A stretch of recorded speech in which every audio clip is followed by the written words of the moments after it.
हे अर्जुन, जीवन केवल युद्धभूमि में चलने वाली तलवारों का नाम नहीं है।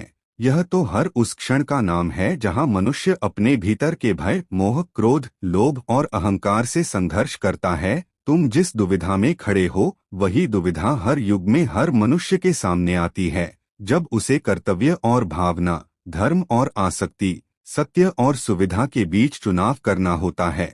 इसलिए पहले यह समझ लो कि जीवन में दुख का मूल कारण परिस्थितियां नहीं होती, बल्कि उनसे जुड़ी हमारी अपेक्षाएं और आसक्तियां होती हैं।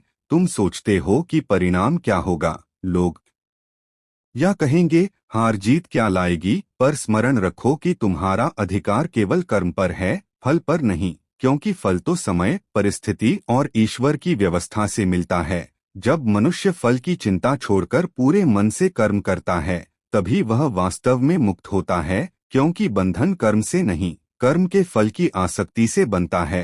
अर्जुन, यह शरीर नश्वर है, आज है कल नहीं रहेगा, पर आत्मा न कभी जन्म लेती है न कभी मरती है। वह अजरमर है।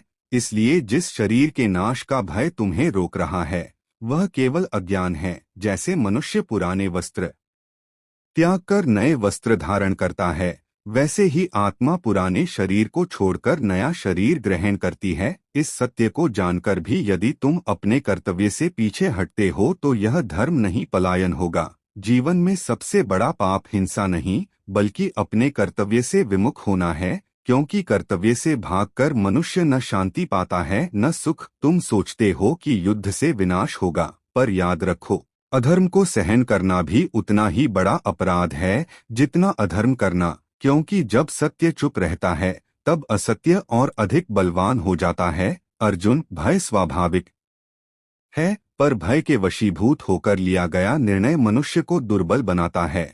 साहस का अर्थ भय का न होना नहीं, बल्कि भय के होते हुए भी सही कर्म करना है। जीवन में हर मार्ग सरल नहीं होता, पर जो मार्ग कठिन होकर भी धर्म से जुड़ा हो वही अंततः कल्याणकारी होता है। तुम अपने प्रियजनों को देखकर विचलित हो रहे हो, पर स्मरण रखो कि संबंध शरीर से जुड़े हैं, आत्मा से नहीं। और जब आत्मा अमर है तो शोक किसका और क्यों?